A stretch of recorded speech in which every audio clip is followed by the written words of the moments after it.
Welcome back to the Unity Code, where we explore consciousness, spirit, and the energetic frequencies that connect us all. I'm your host, Nicole Pope, a former corporate executive turned spiritual explorer, and today we're diving into a holiday that is equal parts fun, mysterious, and deeply spiritual: Halloween. On the surface, I have two kids here, so it tends to, at least in my house, look like candy and costumes and spooky decorations. But beneath that, Halloween is a living ritual of imagination, transformation, and play. It's a day when we can connect to the unseen, honor our ancestors, and give our inner child full permission to come out and play. So, in today's episode, we'll explore the deep origins of Halloween, how it's celebrated around the world, and why its playful energy is actually nourishment for your soul. Starting with the origins of Halloween, it is far older than most of us realize. Its roots trace back more than 2,000 years to the ancient Celtic festival of Samhain, celebrated in what is now today Ireland, Scotland, and northern France. Samhain marked the end of the harvest and the beginning of winter. The Celts believed that during this time, spirits could walk among the living, carrying messages, guidance, and sometimes even mischief. To honor and protect their communities, they lit bonfires to symbolize purification and protection. They wore masks and costumes to confuse and ward off wandering spirits. And they left offerings of food and drink for benevolent ancestors and fae beings. It wasn't just superstition, it was energetic work. They understood that energy was alive and reciprocal, and by engaging in ritual, they were harmonizing themselves with the natural cycles of death, birth, and renewal. When Christianity spread through Europe, Samhain merged with All Saints' Day, known as All Hallows' Day, on November 1st, and then the evening before became All Hallows' Eve, which we now call Halloween. Even as the names changed, the essence remained the same: honoring the dead, celebrating transformation, and engaging with mystery through play. So let's take a look at how some of our modern traditions evolved. Jack-o'-lanterns come from the Irish legend of Stingy Jack, a man doomed to wander the earth. Sounds like an in-law name for anyone that has a Stingy Jack in their family. My apologies. He was a man doomed to wander the earth with only a carved-out turnip to light his way. When Irish immigrants came to America, they replaced turnips with pumpkins, creating a symbol of illumination and protection during the dark season. Trick-or-treating originated as souling, where people offered prayers for the dead in exchange for small gifts or food. It was a practice of reciprocity and remembrance, connecting the living and the departed through community. Costumes were originally used for protection. They evolved into portals of soul expression. So when you dress up, you momentarily step into a new energetic archetype, maybe courage or mystery or wild playfulness. Bonfires were central to Samhain and later Halloween gatherings, and the fire symbolized the eternal spark of spirit protection, purification, and celebration, all in one. Divination games were apple bombing and nut roasting. Yeah, they weren't just random games. They were used for fortune telling and love divination. Even fun held spiritual purpose. So while Halloween was modernized, at its core, it is still an energetic festival of light and shadow, connection and curiosity, and transformation through play. As we move through this season of light and shadow, it's not just a time to reconnect with departed loved ones, it's also a time to reconnect with your own soul and the many costumes it's chosen across time. Now, we're not going to dive into the proof of reincarnation today. That is a conversation for another episode, but I do want to talk about something you can feel, even if you can't quite explain it, and that is the quiet recognition of having been many things before this lifetime. And I want you to think about each past life you've had as a costume your soul decided to wear for a little while. Each one gave you new experiences, new lessons, new perspectives to grow from. And there's the beautiful part, is that Halloween gives us permission to wear one of those soul costumes again, just for a day. We get to embody a spirit our soul already knows and loves, one that has shaped who you are right now. Because you see, our souls are eternal. They've lived countless lifetimes in different bodies, in different cultures, in different experiences, sometimes on this planet, sometimes on other planets. And sometimes we've been healers, leaders, artists, warriors, mystics, caregivers. Each version of us was real, and each one left an energetic fingerprint that you still carry to this day. So whether you are drawn to a particular time period or skill or a place, it's not random, because these are breadcrumbs from your soul's past. So maybe you have always been inexplicably obsessed with ancient Egypt or the Renaissance, or maybe the Celtic Isles. Maybe you've had vivid dreams or scenes from living in another era. Or maybe you walk into a place for the first time and feel this electric familiarity, like your spirit has already stood there before. And I know I personally experienced that when I traveled to Edinburgh, Scotland. There's been many places, but there was something about flying in and landing on the ground in Edinburgh, Scotland, and I felt like I was home. There was this remembrance, this knowing, this electric charged energy between me and the land there, me and that city there, that I could never explain in a million years. But those of you who have lived that and had that experience, you know exactly what I'm talking about. Because your soul has traveled all over the universe before this moment. And you hold these memories inside your energetic being. Your clear senses might be able to give you flashes of insight, right? You might be able to see visions inside your mind, hear words or phrases from past lifetimes, maybe this knowing or this feeling as well. You know, sometimes these past lives show up in dreams or flashes of memory when you meet somebody who feels instantly familiar to you. And it's that real deep, I know you feeling that you have with some people, even though you've just met. These are echoes of recognition. This is your soul remembering another chapter it's already lived. So this Halloween, I'm going to ask you to pay attention to those breadcrumbs.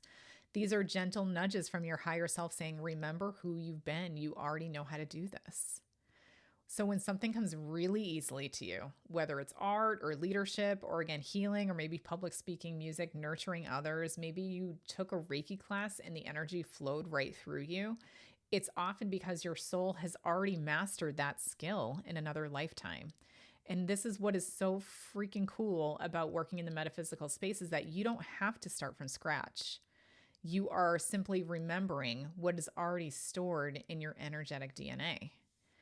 And I think that's what makes this season so powerful. This veil is not thin just between the living and the departed, but between you now and the you that you have been before.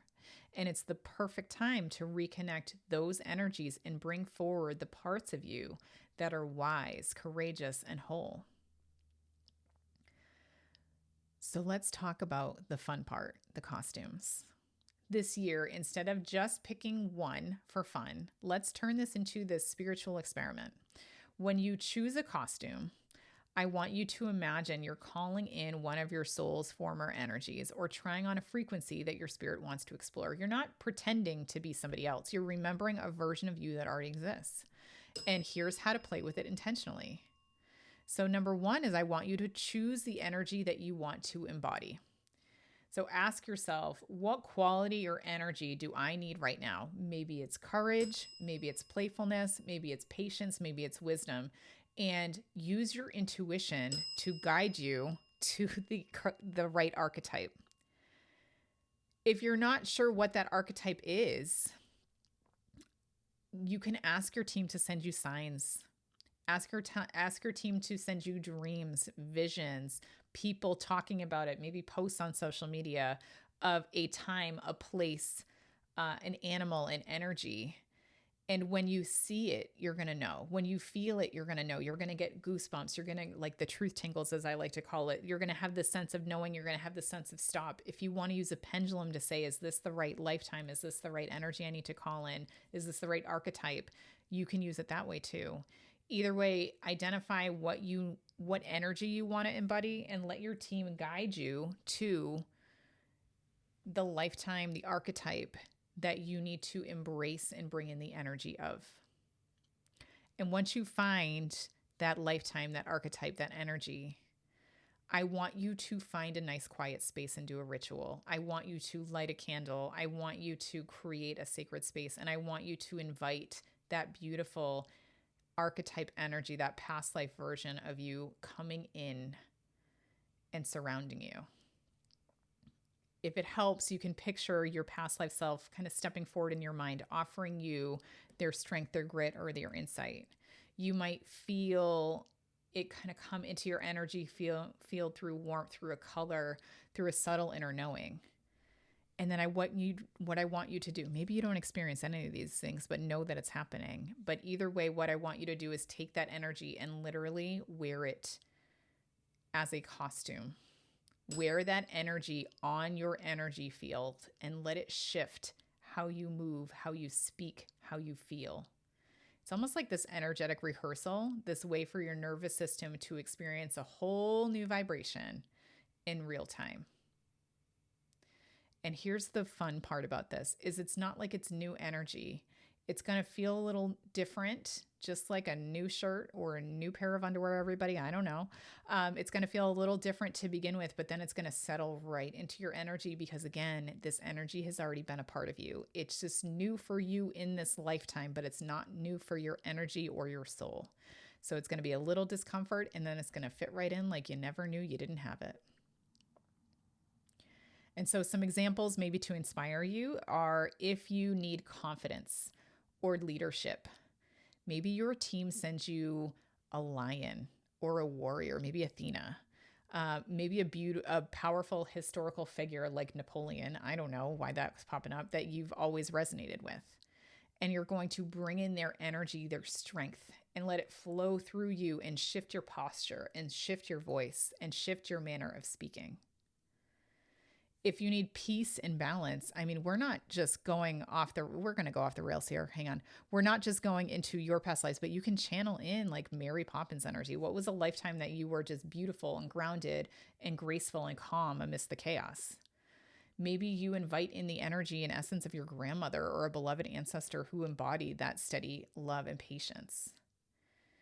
If you're burnt out, you can bring in the energy of you as a child. Curious, unfiltered, playful. You can dress whimsically, right? You can laugh too loud. You can move without purpose, and you can use your own inner child energy into your aura to help you feel more seen and loved. If you are craving creativity or transformation, you can bring in a lifetime where you was a past witch, right? Where you were a past shaman, where maybe you had a lifetime on Atlantis or Lemuria as a mermaid, where you were a wonderful, starving, I'm going to say it, artist in Europe, right? In the time of the Renaissance. Let your intuition and imagination lead you. And if you feel like you want to rise above the bullshit that is out there right now, channel in a lifetime where you were a pilot, where you were a bird, where you flew above it. Channel in the energy of a phoenix, the eternal symbol of rebirth, and notice what parts of you feel ready to rise from the ashes. And remember, this doesn't have to be about the costume, right? You can literally embody this energy through intention. So even if you're not physically putting on a phoenix costume, do they even sell those? That'd be amazing if they did. You can call in the energetic vibration of these past lives, these ancestors, these archetypes that align with what your soul needs right now. And you're putting on this energy like it's its own jacket into your auric field. And giving yourself permission to experiment with this energy, to try on different frequencies for a little while and see how it changes your reality. Because it's the most natural kind of magic there is rooted in remembrance, play, and embodiment, and you can't measure it and you can't see it, but boy, does it fucking change you. So this year, when you choose your energetic costume or just your intention, ask yourself, what energy does my soul want to remember? What part of me is ready to step forward again? And let this be this beautiful, joyful reunion between you and your current self, you and these deities that you've worked with in past lives, you and these archetypes. And let all of these beautiful versions of you that have been here before reignite in your energy field, reignite in your memories, in your frequency, in your vibration. Because you are not just one lifetime, you are many stories woven into your beautiful, radiant soul. And so as you celebrate Halloween this year, take a moment not just to honor your loved ones on the other side, but also many lifetimes your soul has danced through. Let your costume, your energy, your attention be a bridge between who you've been and who you're becoming, and ask your guides, what part of me wants to come alive tonight? And then let yourself play. You might find that the person or energy you've been searching for has been you all along. It's already been within you, and you just haven't allowed it the freedom to come out and express itself. And so that's what I'll be doing this Halloween, is I will be putting on my energetic costume. I will be asking my guides to tell me what coat, what energy, what frequency I need to call in and weave into my story this lifetime. And I'd love to hear how it goes for you, and I'll let you know how it goes for me. So thank you so much for joining me on the Unity Code today. We are going to do a little bit of an energetic costume experiment in our live session this week. So please come and join me. I would love to see you there. If you're not sure how to access that, go out to my website, mediumnicole.com, click on podcast, and you can join our Unity Collective right there and meet with me and see me and talk with me and ask me questions. And I'd love to see you there. Until next time, stay curious, stay playful, and keep tuning into the energetic codes that connect us all.